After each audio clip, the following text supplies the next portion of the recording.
Eu concordo plenamente que é uma questão estrutural massiva, digamos aí que 99%, mas tem aquele 1%, talvez, quero te ouvir também, Juliana, começando com você, tem aquele 1%, talvez, da mulher que tem intenção, ela quer participar, mas ela se depara com tantas notícias de violência de gênero na política que ela fala, poxa, para que eu vou entrar?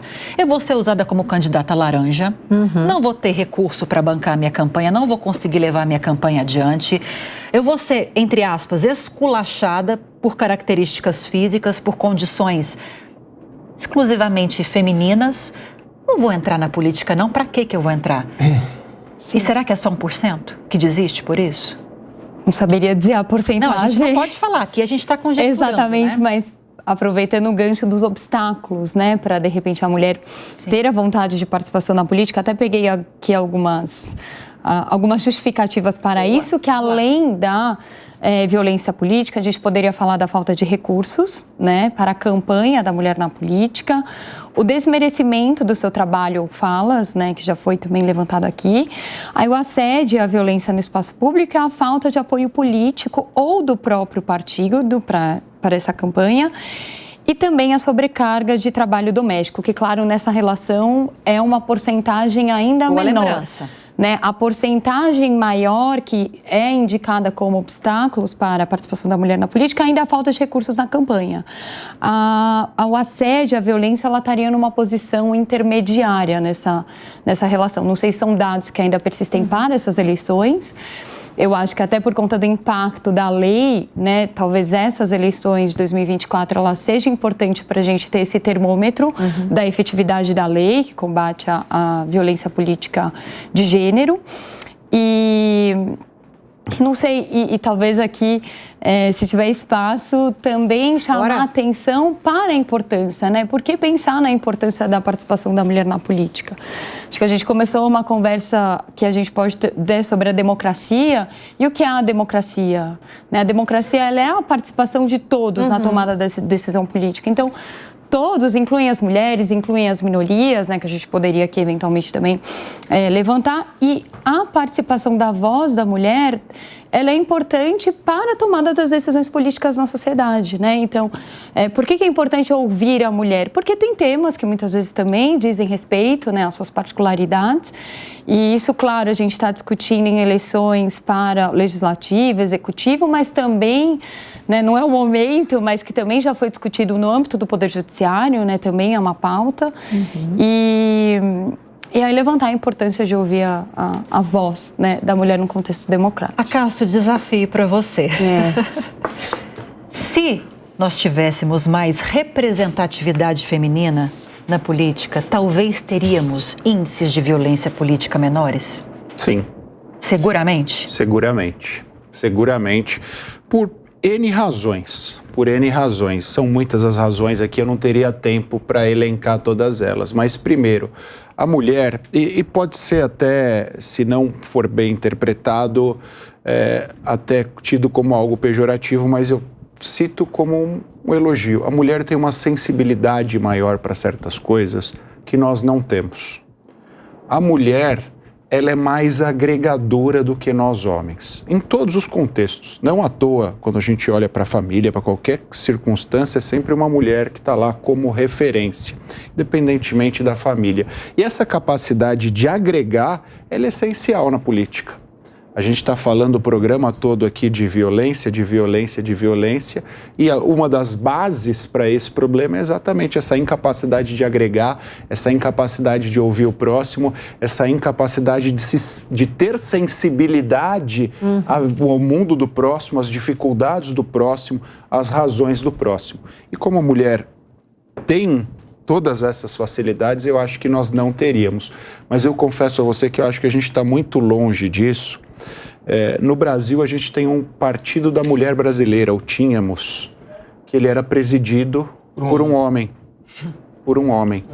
Então, isso é simbólico. Muito. É simbólico, mostra o quão longe nós estamos dessa realidade, infelizmente. A gente não tem representação nem no Partido da Mulher. Olha, mas olha que interessante, nesse contexto todo, nós temos a obrigatoriedade de candidaturas femininas. Eu falei candidaturas, sim, mas nós não temos a obrigatoriedade de cadeiras no parlamento para as mulheres. Se o legislador quisesse mesmo transformar o ambiente, ele faria uma alteração, sim, constitucional, legislativa, no sentido de obrigação de existência de cadeiras para as mulheres numa proporção mínima.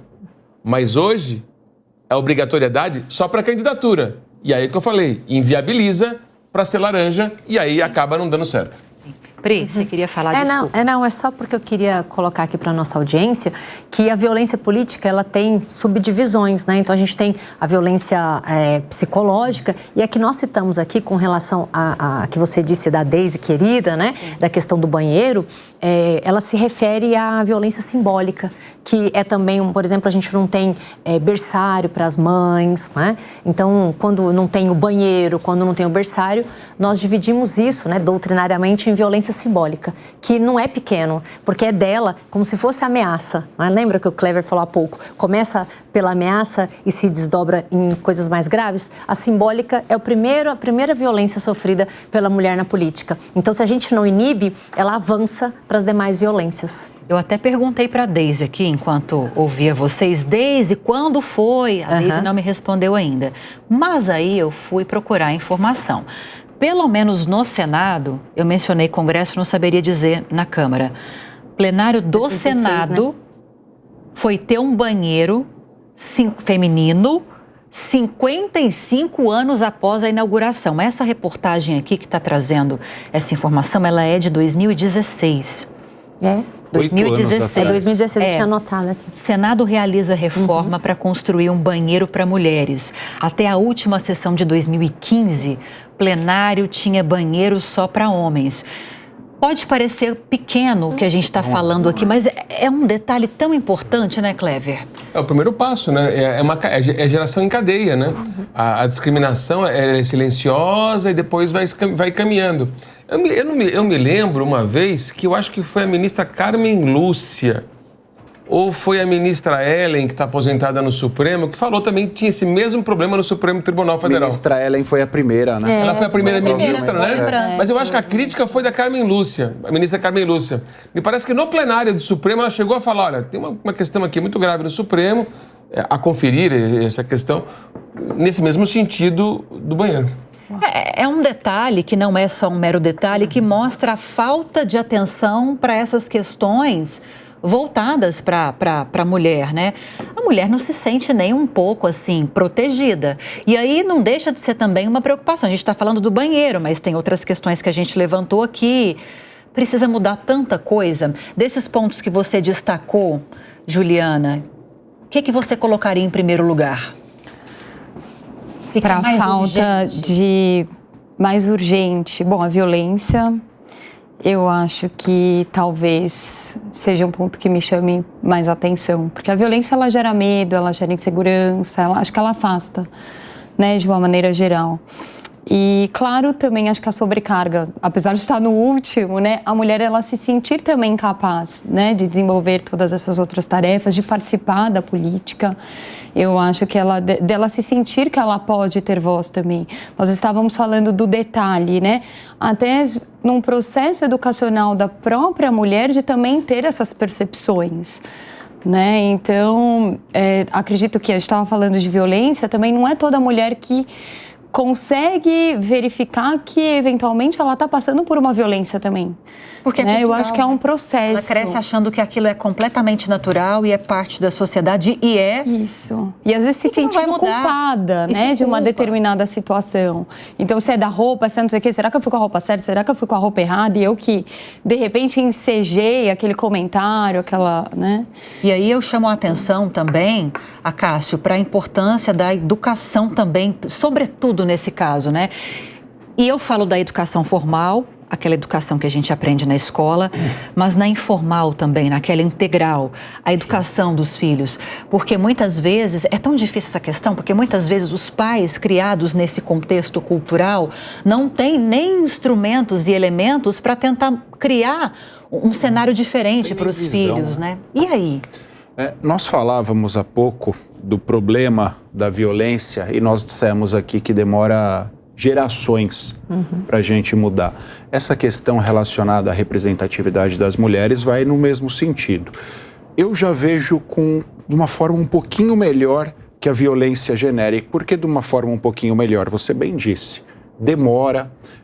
As gerações anteriores às nossas tiveram mais dificuldade em romper essa barreira de alguma forma, mas a minha geração, a geração do Clever, eu tenho filha mulher, não sei se você, a gente já duas meninas, então a gente já cria as nossas filhas de forma diferente. A gente já dá todos os estímulos para que elas vejam o mundo de forma diferente. E aí, a partir da nossa geração e principalmente da geração delas, esse empoderamento não é clichê, eu acho que é o termo correto que a gente tem que usar, esse empoderamento fará parte da raiz, da essência delas. Só aí isso vai mudar. Tem filhos, Priscila? Eu tenho uma menina. Uma menina. E você já aborda... Quantos anos? A minha filha, ela tem 16. Então. Ela já trata disso. Ela já fala, mamãe, ela já é mocinha, né? Enfim, mas desde pequena ela acompanha os meus estudos aí nos direitos humanos e inevitavelmente a gente fala, né, deles, que é uma garantia constitucional.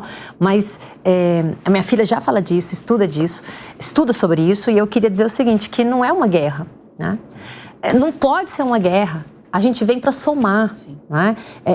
Se a gente entender isso, a gente avança um pouco mais. Lívia. Juliana tem filhos? Tem um menino, mas precisamos educar os meninos também. Principalmente. A mulher para ser menos vulnerável e o homem para não ser um agressor. E quando eu falo agressor, a gente já pensa naquele extremo, né? Aquela agressão física. Mas não, a ameaça, né? A intimidação, a humilhação é uma agressão. Quantos anos? 6 aninhos. Não, ainda não. Tá difícil. Tinha um ditado que dizia que mães fortes fazem homens fortes. Eu acho que pais fortes, no sentido de pai e mãe, fazem filhas e filhos fortes. A gente tem que agregar todo mundo nesse contexto de empoderamento, de fortalecimento.